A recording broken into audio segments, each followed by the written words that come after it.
Hello students, I am Pushkar Rai, Master Teacher in Chemistry at Vedantu.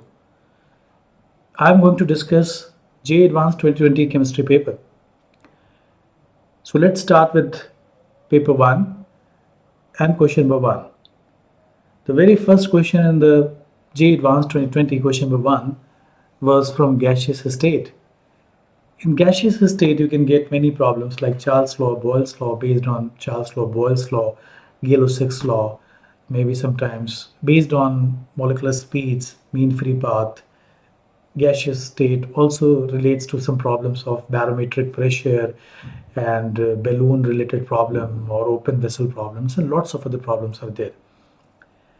Also, there is a section on the real gases. From that, JEE always asked 1 or 2 questions every year. But this time, there is a very surprising thing. They selected a very simple problem. It seems to be a very simple problem. What was the problem? The problem number 1 relates to what? Simple relationship between various kind of speeds. What kind of speeds? You're already familiar with the speeds: most probable speed, average speed, and root mean square speed. And in almost every book, in almost every practice problem, you get this, that the ratios are 1:1.128 and 1.224. That means the greatest among these speeds are the root mean square speed, and the least one is the most probable speed. In some books or in some in your practices, you also have derived one of the speed, which is most probable speed, and you get the value CMP is equals to under root of 2RT upon M. Similarly, you might have derived the expression for CRMS, and which is equals to under root of 3RT upon M, and this expression comes from kinetic theory of gases. When you derive the expression for kinetic theory of gases, you get this, and the expression for C average is slightly difficult, 8RT upon pi M, but you can do it if you are familiar with the distribution. Sometimes some books, not in NCERT or in any substandard books, but in some books, students are always get this maximal Boltzmann distribution. So few students also study the maximal Boltzmann distribution, which has a very big formula, very horrifying formula, like FC DC is equals to 4 pi, if you remember, M upon 2 pi kt and raised to the power 3 by 2 e raised to the power minus mc square upon 2 kt into c square into dc. That kind of expression represents the distribution of molecular speeds. And you might have seen many times that the distribution looks like this. The distribution looks like this. And there is a long tail which goes up to infinity. That means this graph touches this point x-axis at infinity.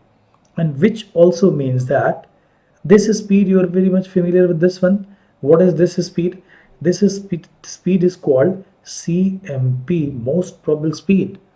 And if you take area ahead of this most probable speed, area below this graph ahead of most probable speed up to infinity, and you compare this with area before most probable speed below the curve, you will get this. Suppose call this area 1 A1, and suppose call this area A2, then A1 is greater than A2, and which also means that the weightage of the molecules which are moving with speed more than most probable is more.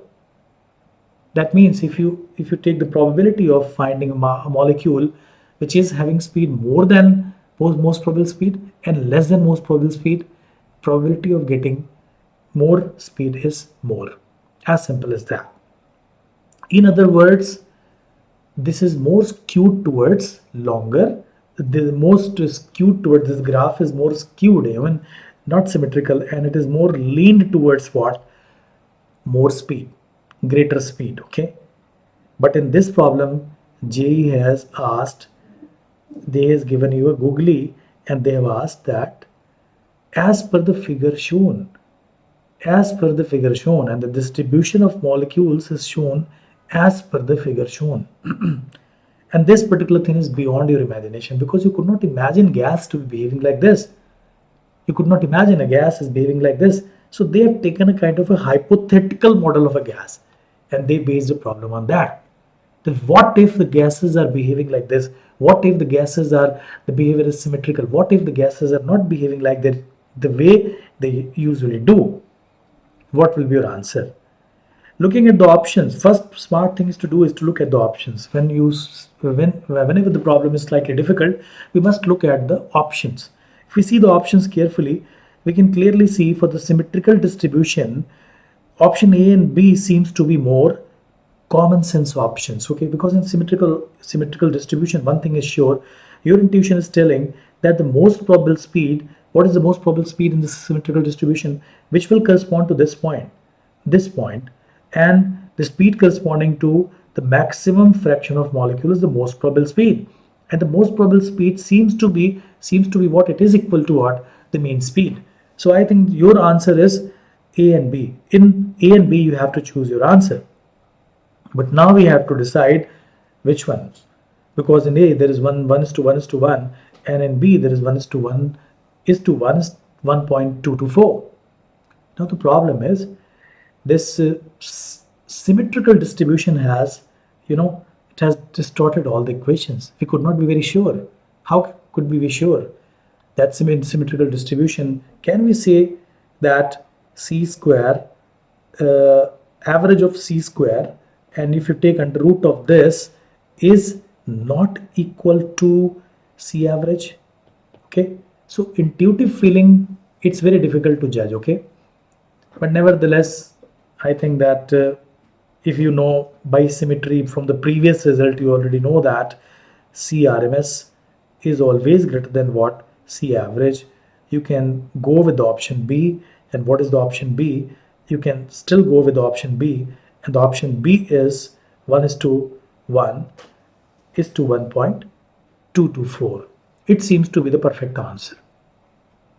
But now I'm going to discuss how to prove it. Is there any way to prove it? So let us prove it, okay?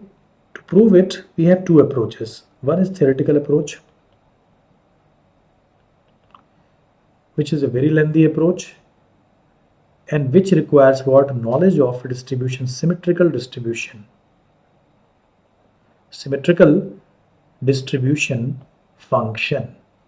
So if you have the knowledge of this function, symmetrical distribution function, suppose that function is fc, then you will simply multiply c square with this, multiply dc, integrate it from -infinity to +infinity, and suppose this value is coming out to be, which is c square average, then you'll take under root of this c square, average of c square, and you will compare this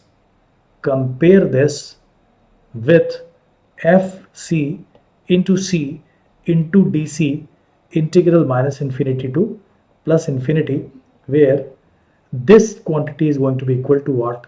C. Okay, so that will be the theoretical way of doing it, and this is very, very difficult to do. Mathematically, it's very challenging. In fact, you might not be knowing all the standard integrals which are required for solving this problem. Okay, so let us do it by common sense, much simpler method. In this method, we'll take two molecules. Suppose we have two molecules, molecule number 1 and molecule number 2. And these molecules are moving with speeds c1 and c2. Okay, so what is their average speed? Average speed will be simply c1 plus c2 by 2. Let's call this x. And what is their root mean square speed? That will be c1 square plus c2 square by 2 under root of this. Let's call this y. Now, can we do x minus y or y minus x? Let's do it y minus x. So y minus x is equals to under root of c1 square plus c2 square upon 2 minus c1 plus c2 by 2. So the idea is, if we can prove that y minus x is greater than 0, then we will prove that y is greater than x. And y is what? Y is the root mean square speed. Y is root mean square speed of at least two molecules. We have taken sample size a bit smaller so that we can derive some result. We could also have taken it bigger, but then would have complicated the situation. But I think that this equation we are not getting anywhere. So let us do one more thing. Do also y plus x. So y plus x will be under root of c1 square plus c2 square by 2 plus C1 plus C2 by 2. That's equation 2. And now let's multiply equation 1 with equation 2. If we do this, we are going to get y square minus x square is equals to C1 square plus C2 square by 2 and minus C1 square by 4 plus C2 square by 4 plus twice of C1 by 2 into C2 by 2. Now if you rearrange this quantity, you will simply get C1 by 2 minus C2 by 2 whole square is equals to y square minus x square, and which means that this quantity LHS is definitely going to be greater than 0. Simply proves that y square minus x square is greater than 0, and which gives you y is greater than x. So by taking this very simple model, you can actually prove that, or you can actually deduce that. This is called deductive thinking. In such situations, that's quite useful, quite close to common sense. So I would rate this question highly, and I would say that why JEE has chosen this question, because they want to see that how you will think in these situations, how scientifically you will think. Don't you think that mean, median and mode, you must be knowing it? Don't you think that you have a slight idea of statistics and what is the application of statistics in chemistry? After all, this gaseous state and distribution and all these things, all these results comes from the statistics, and they are not asking you to go deep into the mathematics and study the statistics. What they are asking in this question is to apply simple common sense to get the relationship between these speeds and in terms of statistics. So I hope you enjoyed this. Stay tuned for next questions.